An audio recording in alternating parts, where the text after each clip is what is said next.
Siapa yang ada 50 gram ini sudah ada sekurang-kurangnya RM33,000 dalam simpanan. Dan siapa yang simpan 100 gram macam ini tuan-puan, sudah ada sekurang-kurangnya hampir RM70,000 dalam simpanan. Kenapa emas ini membantu tuan-puan menyimpan dengan lebih mudah? Kerana anda sudah alihkan wang ke dalam bentuk emas yang suka untuk tuan-puan belanjakan tuan-puan. Senang contoh tuan-puan, nombor dalam akaun bank tuan-puan tu membuatkan tuan-puan rasa berduit, dan perasaan tuan-puan berduit ini yang menyebabkan tuan-puan suka untuk menyimpan. Simpan emas di Public Gold adalah sangat mudah. Gunakan duit lebihan daripada pendapatan tuan-puan tu, sekurang-kurangnya 10% pendapatan untuk dijadikan sebagai simpanan. Jika masih tak mampu lagi untuk menyimpan, saya sarankan dua perkara ini tuan-puan. Yang pertama tuan-puan, tambahkan pendapatan. Yang kedua, belajar ilmu emas dan kewangan tuan-puan. Tuan-puan boleh pergilah mana-mana kelas fizikal ataupun online tuan-puan.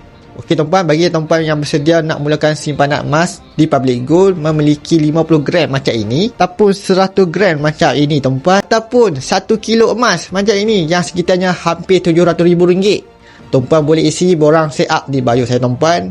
Saya akan guide tuan-puan satu persatu untuk mulakan tabungan emas. Semoga bermanfaat.